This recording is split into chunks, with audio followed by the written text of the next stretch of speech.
Hello students, कैसे हैं आप लोग। आशा करता हूं कि आप लोग हेल्दी और सेफ होंगे। आज मैं आप लोगों को 12th क्लास के इंग्लिश के रेनबो पार्ट 2 का पहला chapter Indian civilisation and culture से कुछ महत्वपूर्ण ऑब्जेक्टिव क्वेश्चन के बारे में बात करना चाहता हूँ।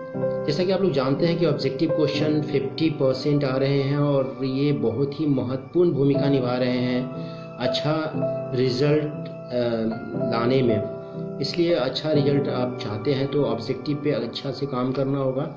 तो आज मैं जो बता रहा हूँ इसको बिल्कुल ध्यान से देखेंगे और मैं उम्मीद करता हूँ कि अगर 2-3 बार इस वीडियो को देख लें तो आपको याद हो जाएगा, दिमाग में बिल्कुल फीड हो जाएगा। इसको रटने की ज़रूरत नहीं पड़ेगी, इसको बनाने की ज़रूरत पड़ेगी। वैसे आप इसको पॉज करके वीडियो को नोट भी कर सकते हैं, नहीं तो अगर 2-3 बार देख लें तो याद भी हो सकता है आराम से।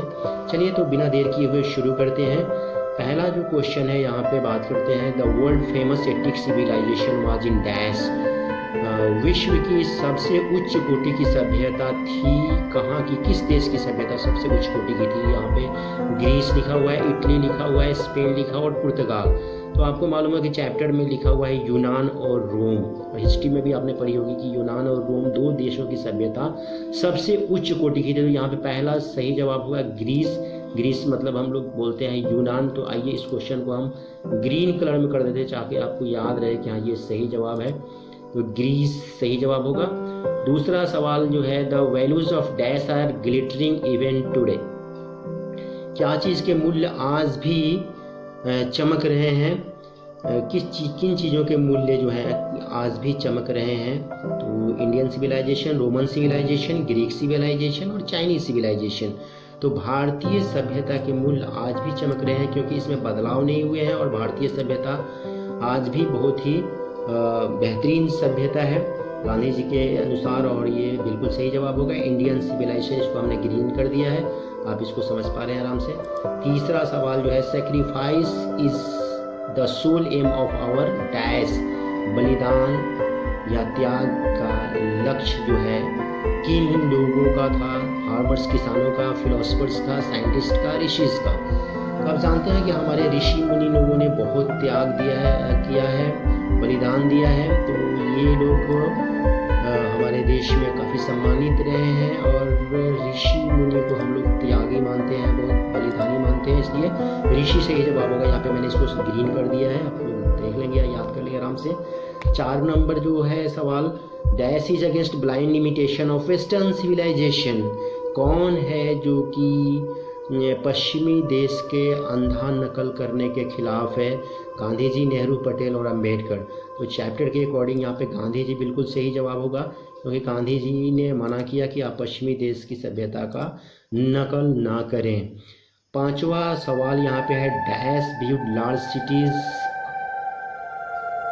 Are sneer and useless encumbrance. किसने देखा कि बड़े शहर एक तरह से जाल हैं और अनावश्यक बोझ हैं हमारे ऊपर। रोमन्स ने देखा, इटालियंस ने, या जर्मन्स ने, या आवर एंसेस्टर्स हमारे पूर्वजों ने। तो इस चैप्टर के अकॉर्डिंग आवर एंसेस्टर्स सही जवाब होगा। हमारे पूर्वजों ने देखा कि बड़े शहर एक जाल हैं, अनावश्यक बोझ है हमारे ऊपर, इसलिए वो लोग गाँव में रहना पसंद करते हैं हमारे पूर्वज लोग। तो आवर एंसेस्टर सही जवाब होगा इसका। 6 नंबर पे चलते हैं, happiness is largely a dash condition. खुशी एक डैश अवस्था है। बृहद रूप से देखा जाए तो खुशी क्या है, किस चीज़ की अवस्था को हम बोलेंगे, physical, mental, hypothetical, none of this. तो मेंटल कंडीशन है या मानसिक दशा है। जैसे हैप्पीनेस, खुशी अगर हम महसूस करते हैं मन में, मानसिक रूप से हम सोचते हैं कि हाँ हम खुशी में हैं, हमारे पास सब कुछ है, तो ये जो स्थिति है हमें खुशी प्रदान करेगी। तो मेंटल कंडीशन है हैप्पीनेस, ये सही जवाब होगा। अगले क्वेश्चन की तरफ बढ़ते हैं। क्वेश्चन नंबर 7 है, the people of European are inspired by dash and Roman writers. European जो थे, वो यूरोप के लोग थे, वो द पीपल ऑफ यूरोपियन, यहाँ पे हो गया यूरोप होना चाहिए था सही जवाब। देखेंगे यहाँ पे the people of Europe, Europe के लोग किन लोगों के लेखन से प्रभावित है? एक तो रोमन को पहले से लिख चुका है, रोमन लोगों के लेखन से, और ग्रीक दूसरा जो होगा, क्योंकि यूनान और रोम यही दो देश सबसे विकसित है और इनको लेखन से लोगों ने सीखा और अपने देश की सभ्यता को विकसित करने की कोशिश की थी यूरोप वासियों ने। तो ये सही जवाब होगा ए ग्रीक। 8 नंबर पे बात करते हैं, plain living and high thinking is the motto of a dash. Plain living और हाई थिंकिंग किसका मोटो है, उद्देश्य कहा जाए, लक्ष्य कहा जाए? तो ईस्टर्न फिलोसफर का, वेस्टर्न फिलोसफर, नॉर्थ फिलोसफर या ब्रिटेन फिलोसफर? तो चैप्टर के अकॉर्डिंग अगर आप देखेंगे तो उस चैप्टर में क्लियरली लिखा हुआ है कि एक वेस्टर्न फिलोसफर ने कहा था कि plane living and high thinking, आदमी का जीवन शैली भले ही सिंपल हो लेकिन उसकी सोच जो है उच्च होनी चाहिए, इसलिए वेस्टर्न फिलोसफी यहाँ पे सही जवाब होगा। इसको हमने ग्रीन कर दिया है। 9 नंबर सवाल में, dash prefers spiritualism to materialism. किसने प्राथमिकता दिया अध्यात्मवाद को भौतिकवाद पर? अध्यात्मवाद को भौतिकवाद पर किसने प्राथमिकता दिया? तो डॉक्टर जाकिर हुसैन, महात्मा गांधी, डॉक्टर राजेंद्र प्रसाद और इंदिरा गांधी। तो जैसा कि आप जानते हैं कि चैप्टर महात्मा गांधी का है, महात्मा गांधी ने इस चैप्टर में इस तरह के थॉट्स दिए थे। बिल्कुल ये सही जवाब होगा। आध्यात्मिक नेता भी थे हमारे गांधी जी, इसलिए महात्मा गांधी सही जवाब होगा इसका। 10 नंबर सवाल, the mind is restless dash the more it gets the more it wants. Mind हमारा जो दिमाग है या मन है क्या है? एक बेचैन पक्षी की तरह है, बर्ड इसमें सही जवाब होगा। चैप्टर में लिखा है क्लियरली, लाइन है उसमें कि हमारा मन जो है बेचैन पक्षी की तरह है, जितना इसे मिलता है और इतने इसकी चाहत बढ़ती ही जाती है। जैसे पक्षी आकाश में उड़ती है और उड़ते उड़ते वो आसमान छूने की उसकी जिज्ञासा होती है शायद, और जितना ही ऊंचाई उड़ती है और ऊंचा उड़ने की उसकी जिज्ञासा बढ़ती जाती है।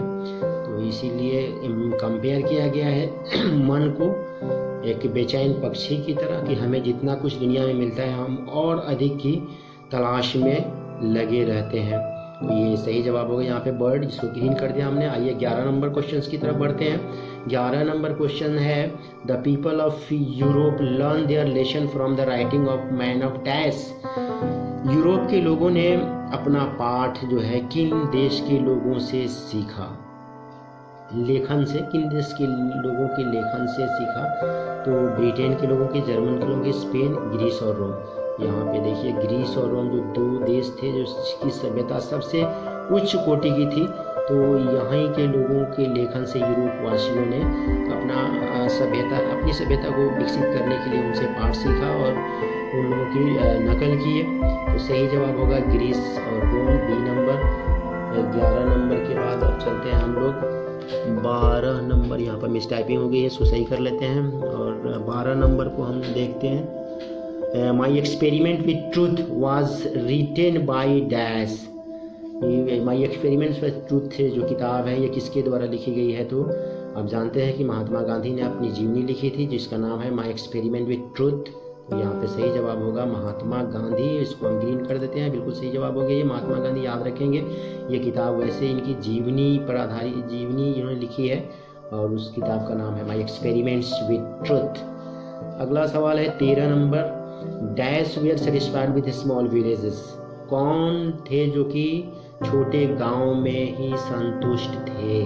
Roman, our ancestor, Italians, Germans. तो हमारे पूर्वज जो थे गांव में ही खुश थे, इसलिए ये बिल्कुल सही जवाब होगा आवर एंसेस्टर। इसको हम ग्रीन कर लेते हैं ताकि याद रहे हमें। अगला है सवाल, simple living and high thinking is the base of dash. साधारण जीवन जीना और उच्च विचार रखना ये किन लोगों, किस देश की सभ्यता पर आधारित है? तो ये भारतीय सभ्यता पर आधारित है। यहाँ के जो बड़े बड़े विद्वान लोग हुए हैं वो लोग ऐसे ही जीवन जी बिल्कुल सिंपल रहते थे और उनकी सोच बहुत उच्च होती थी। जैसे हम उदाहरण स्वरूप लाल बहादुर शास्त्री को देख सकते हैं जिसमें बिल्कुल सिंपल धोती कुर्ता पहन के रहते थे, लेकिन उनकी जो सोच थी वो बहुत उच्च विचार वो रखते थे, इसलिए सही जवाब होगा इंडियन सिविलाइजेशन। 15 नंबर सवाल है, pharaohs we are rulers of ancient dash. Pharaohs मतलब होता है प्राचीन मिस्र के शासक। तो प्राचीन मिस्र के शासक जो थे वो प्राचीन कहाँ के शासक थे? वो इजिप्ट। तो इजिप्ट मतलब होता है मिस्र। फ़राओस का अगर मीनिंग आपको याद है कि प्राचीन मिस्र के शासक बोलते हैं इसको, तो इजिप्ट सही जवाब होगा। इजिप्ट मतलब होता है मिस्र। 16 number, I am not hater of the dash. Mahatma Gandhi for I जो लिखा है, I am not hater of the dash. I मतलब महात्मा गांधी जो हैं वो किस के हेटर नहीं है। हेटर मतलब नफरत करने वाले। किस देश से नफरत करने वाले नहीं है? कहाँ के देशों से? तो वो ईस्ट, नॉर्थ, साउथ, वेस्ट। तो चैप्टर में लिखा हुआ है कि पश्चिमी देश का वो अपने बताया कि हम नकल करने या मतलब वहाँ के लोगों से नफरत करने या वहाँ के जो लेखन है उससे नफरत या वहाँ की सभ्यता से मैं नफरत नहीं करता हूँ, उन्होंने कहा था। क्योंकि उन्होंने बताया था कि हमने बहुत सारी चीज़ें जो है पश्चिमी देश के लोगों से सीखी है, वहाँ के लिटरेचर से सीखी है, लेकिन वहाँ की जो सभ्यता है जो उसमें खराबी आई है उसको नकल करने से उन्होंने मना किया। लेकिन ये भी कहा कि मैं वहाँ से नफरत इसलिए नहीं करता हूँ क्योंकि वहाँ के लोगों से मैंने बहुत कुछ सीखा है, वहाँ के लोगों के राइटिंग से मैंने बहुत कुछ सीखी है, वहाँ के लिटरेचर से मैंने बहुत कुछ सीखी है, इसलिए ये वेस्ट सही जवाब होगा। 17 नंबर में बात करते हैं, Gibbon is associated with dash. Gibbon एक जो इतिहासकार था, इसने इटली की बहुत प्रशंसा की थी। इटली का वो इतिहासकार था, इसलिए इसका सही जवाब इटली होगा। गिबोन जो चैप्टर पढ़ेंगे तो क्लियर उसमें लिखा हुआ है कि गिबोन इटली का इतिहासकार था जिसने इटली के बारे में बहुत ही प्रशंसनीय बात कही थी। लेकिन इटली की सभ्यता का जब पतन हुआ तो वो सारी चीज़ें वहाँ पे नहीं दिख रही थी जो गिबोन ने बताई थी, इसलिए बिल्कुल सही जवाब होगा इटली, ग्रीस, जर्मन और फ्रांस। इसका सही जवाब नहीं होगा। 18 number, civilisation is the state of development of a dash. सभ्यता क्या है? एक विकास, किन लोगों की विकास की अवस्था को हम किन चीज़ों की विकास की अवस्था को हम सभ्यता कहते हैं? अगर देखा जाए तो people, animal, bird, non living thing. तो पीपल यहाँ पे सही जवाब होगा। लोगों का विकास होगा तभी जाकर सभ्यता का विकास होगा, इसलिए ये सही जवाब है पीपल। 19 नंबर में, our forefathers did not invent machinery because. हमारे पूर्वजों ने मशीन का आविष्कार नहीं किया, उसके कारण क्या था? पहला कारण है these have made us pride, क्योंकि ये चीज़ जो है जो मशीन बनाएंगे हम, ये हमें गौरवान्वित करेंगे। या these would have made us lazy, या ये मशीन हमें आलसी बना देंगे। This would made us ignorant, ये हमें अज्ञानी बना देंगे। या this would have made us smart, या ये हमें स्मार्ट बना देंगे। तो ये उनका जो गांधी जी ने कहा था उसका तर्क दिया था गांधी जी ने, कि अगर हम मशीन का आविष्कार करेंगे और मशीनों पे हम आश्रित हो जाएंगे तो इससे हम आलसी हो जाएंगे और हमारा नैतिक पतन होगा और हमारा स्वास्थ्य भी बिगड़ जाएगा। तो बिल्कुल सही जवाब होगा B, these would have made us lazy, ये मशीन हमें आलसी बना देंगे। 20 नंबर सवाल की तरफ बढ़ते हैं। इसमें लिखा है कि Indian glory is that it is. भारतीय की गौरव क्या है, शान क्या है? भारतीयों की शान ये है कि भारतीय शान यही है कि यह सभ्यता यहाँ की जो है इमूवेबल है, स्थिर है, इसमें बदलाव नहीं हुए हैं। बिल्कुल सही जवाब होगा। लाइन एकदम क्लियरली लिखा हुआ है उस चैप्टर में कि भारतीय सभ्यता स्थिर है, यही इसकी शान है, इसने बदलाव नहीं किए। जो पश्चिमी देशों ने बदलाव किया और दूसरे देशों ने अपनी सभ्यता में जो बदलाव किए, लेकिन भारत ने अपनी सभ्यता को इमूवेबल रखा, स्थिर रखा, अचल रखा, जिसकी वजह से हमारी सभ्यता उच्च कोटि की है, बढ़िया है। तो ये इमूवेबल सही जवाब होगा। आइए 21 नंबर सवाल पे बात करते हैं। Dash is known as the father of nation और बापू। किसे हम फादर ऑफ नेशन, राष्ट्रपिता या फिर बापू के नाम से जाना जाता है? तो आप बिल्कुल सिंपल सवाल है। महात्मा गांधी को हम लोग बापू और फादर ऑफ नेशन के नाम से जानते हैं। ये सुग्रीन कर देते हैं, महात्मा गांधी सही जवाब होगा इसमें। लास्ट सवाल है हमारा 22 number. Dash was a spiritual leader than a politician. कौन थे जो कि एक आध्यात्मिक नेता थे, राजनीतिज्ञ से कहीं ज़्यादा एक आध्यात्मिक नेता थे? तो महात्मा गांधी बिल्कुल सही जवाब होगा। महात्मा गांधी हमारे नेता थे, लेकिन ये राजनीति ये से कहीं ज़्यादा आध्यात्मिक नेता थे। इन्होंने अध्यात्म पे बहुत सारी बातें की, आध्यात्मिक मूल्यों को अपनाने की सलाह दी है, इसलिए सही जवाब महात्मा गांधी होगा। तो इस तरह से हम आज 22 क्वेश्चंस पे जो महत्वपूर्ण ऑब्जेक्टिव क्वेश्चन थे जिस पे हमने बात की, और मैं आशा करता हूँ कि ये वीडियो आपको हेल्प करेगा ऑब्जेक्टिव क्वेश्चन की तैयारी में इंडियन सिविलाइजेशन एंड कल्चर की। और मैंने क्वेश्चन का जो आंसर है उसको ग्रीन कलर में कर दिया है ताकि आप आसानी से समझ सकें कि इसका आंसर क्या है, कौन सा होगा, आपको कोई कठिनाई नहीं हो। तो मैं समझता हूँ कि मेरा पहला वीडियो है चैप्टर के अकॉर्डिंग। तो आप लोग कमेंट्स में लिखें कि हाँ हमें बहुत अच्छे से समझ में आ रहा है, या जो भी प्रॉब्लम्स है वो कमेंट बॉक्स में लिखें ताकि हम इस तरह की और भी वीडियोस लगातार बनाकर आप तक पहुंचा सकूं। और मेरे चैनल को सब्सक्राइब कर लें आप लोग, बेल आइकन को प्रेस कर दें ताकि आपको नोटिफिकेशन मिलती रहे। Thank you for watching my videos. Thank you once again.